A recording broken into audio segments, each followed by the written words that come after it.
오늘 이 말씀이 선포된 말라기 시대 이스라엘 백성들은 이제 바벨론 포로에서 돌아온 이후에 경제적으로 굉장히 힘든 삶을 살고 있었습니다. 그들의 삶이 고난과 고통의 연속이었죠. 포로기 때만 그런 줄 알았는데 포로기 이후에도 돌아와서도 역시 쉽지 않은 그런 삶을 살았습니다. 예루살렘에 돌아왔어도 가뭄과 황충의 피해 속에서 되는 것이 하나도 없었습니다. 결국 하나님을 섬기고 순종하는 것, 유익한 것이 하나도 없구나, 그런 마음이 굳어져 간 것입니다. 점점 마음은 완악해져 가고 그렇게 지리하고 또한 고된 삶 속에서 하나님은 그저 멀리 계신 분, 형식적인 그런 하나님으로 섬기기 시작했던 것입니다. 하나님은 내 삶과 관계가 없으신 분이시다. 그래서 오늘 말라기 선지자는 다시 그들의 마음 가운데 하나님의 이름을 선포하고 있는 것입니다. 그들이 다시 돌아오도록, 형식적인 신앙을 버리고 하나님께 돌아오도록 외치고 있는 것이죠. 이 말라기 선지자는 구약의 마지막 선지자입니다. 이스라엘 백성들이 그나마 에스라와 느헤미야가 그 선지자가 살아 있을 때에는 하나님 잘 섬기고 살았지만 이 두 선지자가 세상을 떠난 이후에는 이스라엘 백성들 다시 하나님을 제대로 섬기지 않고 하나님을 조금씩 떠나 살았던 것입니다. 하나님 섬기는 일, 형식적인 것으로, 습관적인 일들로 여겼습니다. 번잡스러운 일들로 여겼던 것이죠. 그렇게 하나님께 드리는 그 제물에 있어서도 정성이 담겨 있지 않았습니다. 그 제물에 존경이 담겨 있지 않았던 것이죠. 그들은 하나님께 드릴 11조를 드리지 않았습니다. 첫 열매를 하나님께 드리지도 않았습니다. 눈이 먼 희생 제물을 바쳤던 것이죠. 발이 저는 제물들을 하나님께 바쳤습니다. 병든 것을 하나님께 바친 것입니다. 자기들의 편한 방식대로 그저 의무적으로, 습관적으로 해야 하니까, 드려야 하니까, 하나님을 섬겨야 하니까 하나님께 나아간 것입니다. 쉽게 말하면 이스라엘 백성들이 하나님을 향하여서 갖고 있었던 태도는 하나님을 멸시하는 태도였습니다. 오늘 말라기 1장 2절 말씀에 보면 우리 5절 말씀, 2절 말씀입니다. 2절 말씀을 보면 이렇게 말씀하죠. 여호와께서 이르시되 내가 너희를 사랑하였노라 하나. 하나님께서 이스라엘 백성들에게 내가 너희를 사랑하였다라고 하나, 너희는 이르기를 주께서 어떻게 우리를 사랑하셨나이까 하는도다. 반발하는 것이죠. 이런 의미입니다. 하나님께서 우리를 사랑하셨다고요? 도대체 뭘 어떻게 사랑하셨습니까? 어떻게 하나님께서 나를 사랑하셨길래 내 꼴이 이게 뭡니까? 이게 하나님 사랑하신, 나를 사랑하신 증거입니까? 라는 그런 의미입니다. 하나님, 저희를 사랑하지 않으셨습니다. 저희를 미워하셨습니다. 이스라엘 백성들은 고통과 그 죄악 속에서 완악해질 대로 완악해졌습니다. 이제 하나님께서는 그런 이스라엘 백성들에게 벌을 주심도 마땅한 것입니다. 하나님을 멸시하던 백성들에게 하나님께서는 충분히 징계하실 수 있습니다. 그러나 그러한 백성들임에도 불구하고 그들에게 회복과 치유의 길을 열어주십니다. 오늘 이 8번째 마지막 이 치유, 우리가 금요 기도회로 나왔습니다. 오늘 이 말씀을 통해서 하나님께서 우리에게 원하시는, 가장 원하시는 것이 무엇인지를 깨닫고 진정한 치유와 또한 고치심으로 주님 앞에 나아갈 수 있는 귀한 시간 되시기를 바랍니다. 오늘 2절 말씀은 이렇게 시작합니다. 하나님을 경외하는 너희는 이라고 말씀합니다. 지금 하나님께서는 하나님을 경외하는 성도들을 향하여서 말씀하십니다. 하나님을 경외하는 성도들을 향하여서 그들에게 회복과 치유의 말씀을 주고 계십니다. 우리는 하나님을 경외함에 관하여서 너무나 잘 알고 있습니다. 하나님을 경외하는 것 무엇입니까? 하나님 앞에서 그 거룩하심과 그 전능하심 앞에서 그 살아계심 앞에서 두려워하며 그 하나님을 그 하나님대로 높여 드리는 것이죠. 때로는 두려워하며 떠는 것이 경외함입니다. 하나님을 존엄하게 여기고 존중하고 합당한 존경을 올려드리는 것, 그것이 하나님을 경외함이죠. 그런데 이렇게 하나님을 경외하는 것, 누구나 다 아는 것 아닌가? 우리도 예배 드리고 기도 드리는 거 아닙니까? 이거 하나님을 경외하는 것 아닙니까? 라고 말할 수 있습니다. 그러나 분명한 것은 누구나 다 하나님을 경외하는 것은 아닙니다. 아니, 많은 사람들은 하나님을 경외한다고 하면서도, 예배한다고 하면서도 하나님을 경외하지 않습니다. 그런 삶을 살아갑니다. 나는 어떻습니까? 오늘 우리의 삶을, 실제로 우리의 삶에서는 하나님을 얼마나 두려워하며 하나님의 그 살아계심을 우리가 고백하며 느끼며 살아가고 있습니까? 얼마나 두려우신 그 하나님을 의식하며 임재를 의식하며 우리가 살아가고 있습니까? 아니요, 우리는 하나님을 경외하지 않습니다. 그것이 우리의 삶입니다. 우리는 하나님을 두려워하지 않습니다. 과장되게 말한다면 이 시대는 하나님을 경외함을 잃어버린 시대입니다. 마치 이 말라기 시대와 같다는 것입니다.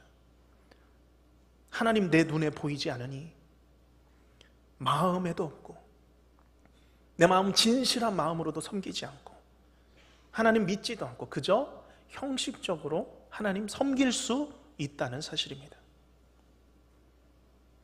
그래서 말라기 1장 6절에서는 이렇게 하나님께서 말씀하십니다. 내 이름을 멸시하는 제사장들아, 오죽하면 평민들도 아니고 하나님 제사를 담당했던 제사장들, 그 제사장들이 하나님을 멸시했다는 것입니다. 내 이름을 멸시하는 제사장들아, 남왕군의 여호와가 너희에게 이르기를 아들은 그 아버지를, 종은 그 주인을 공경하나니 내가 아버지일진데 나를 공경함이 어디 있느냐? 내가 주인일진데 나를 두려워함이 어디 있느냐? 너희는 이르기를 우리가 어떻게 주의 이름을 멸시하였나이까 하는도다. 우리가 언제 주님의 이름을 멸시하였습니까? 라고 말하지만 그들은 하나님을 멸시하는 것조차도 깨닫지 못하고 살아가고 있었다라는 것입니다. 아들은 아버지를, 종은 그 주인을 공경하는데 내가 아버지일진데 나를 공경함이 어디 있느냐? 나를 두려워함이 어디 있느냐? 하나님께서 백성들을 향하여서 호소하고 있는 것입니다. 바라기는 우리의 몸과 마음과 정신과 우리의 영적인 회복과 치유 이전에 하나님을 경외하는 마음이 회복되시기를 주님의 이름으로 축복합니다. 간절히 바랍니다.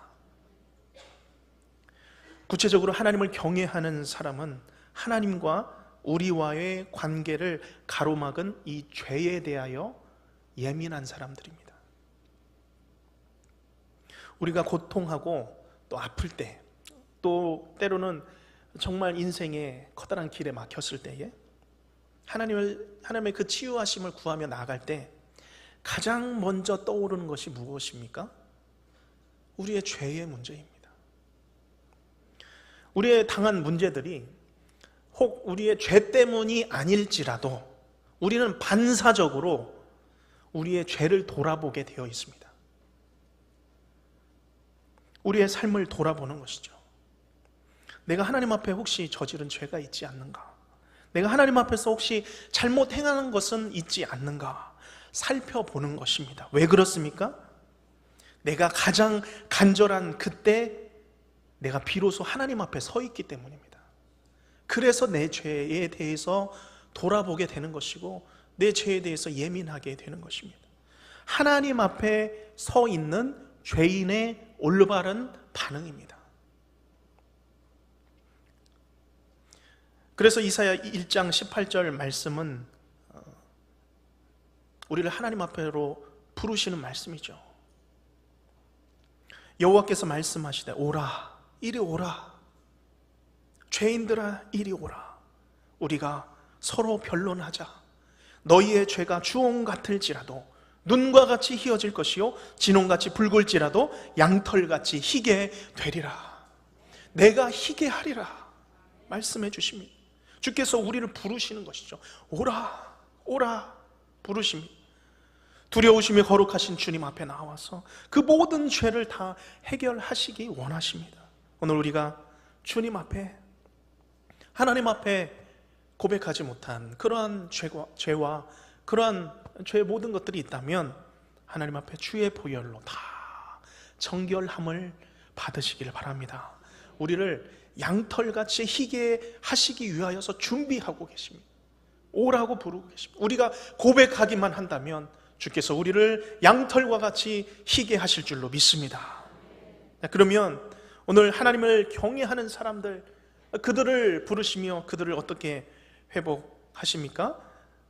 오늘 말씀을 보면 내 이름을 경외하는 너희에게는 공의로운 해가 떠올라서 치료하는 광선을 비추어 주리니 말씀합니다. 공의로운 해가 떠올라서 치료해 주신다고 약속해 주십니다. 오늘 이 말씀, 나를 향한 하나님의 말씀으로 받으시기를 주님의 이름으로 간절히 바랍니다. 여기 우리를 치료하는데 공의로운 해가 떠올라 치료한다고 말씀합니다.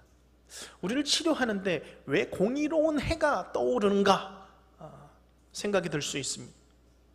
이런 것이죠. 우리가 고난을 겪으면, 몸이 아프면 제일 먼저 드는 생각이 무엇입니까? 왜 내게 이런 일이 생겼는가? 왜 나에게만 이런 어려운 일이 생겨나는가? 병원 밖을 보면 정상적인 사람들 저렇게 잘 걸어 다니는데 나만 왜 이 침상에 누워 있는가? 아무 걱정 없이 저 사람들은 살아가고 있는 것 같은데 왜 나는 이렇게 고통 안에 잠겨 살아가고 있는가? 왜 나에게 이런 일이 생겼는가? 그런 생각입니다.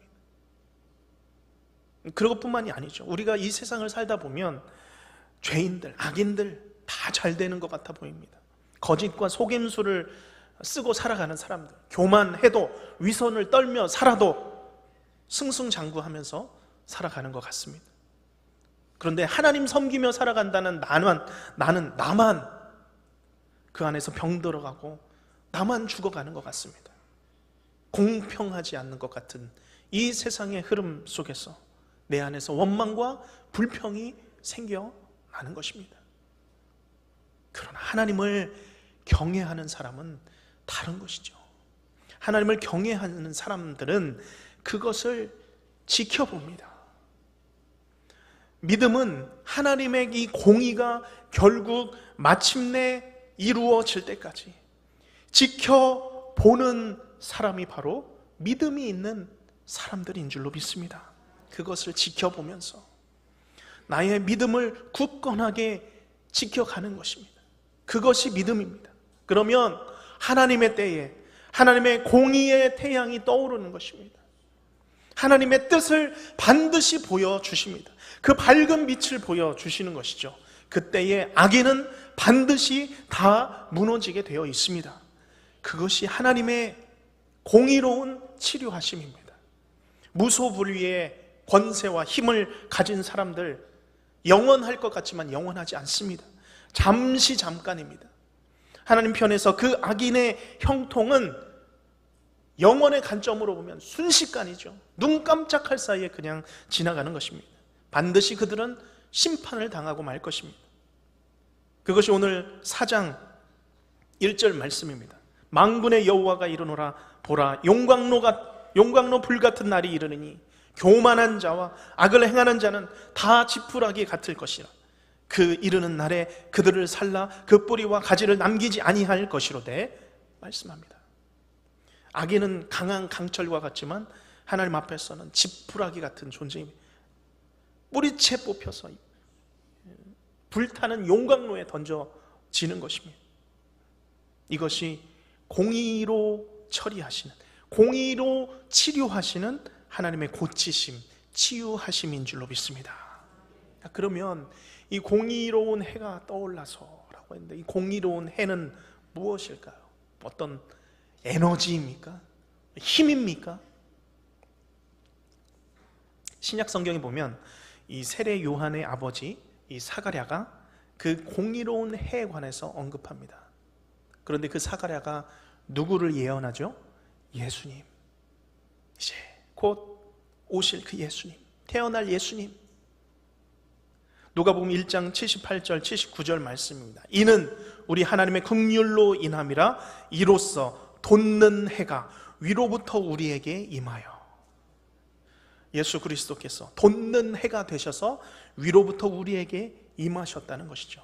어둠과 죽음의 그늘에 앉은 자에게 비치고 우리 발을 평강의 길로 인도하시리로다. 아멘. 공의로운 해, 돋는 해, 곧 예수 그리스도입니다.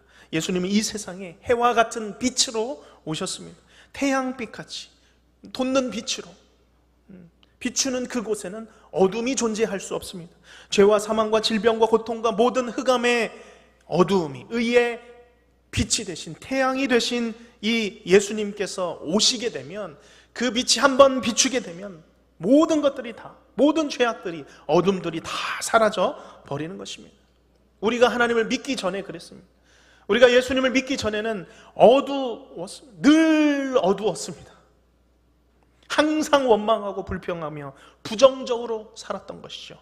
그러나 의의 빛이 되신, 태양이 되신, 돋는 해가 우리 가운데 찾아오실 때, 우리 가운데 비춰주실 때에 모든 죄와 절망과 모든 어두움들이 다 사라지고 우리의 마음 가운데 기쁨과 평안함이 임한 줄로 믿습니다.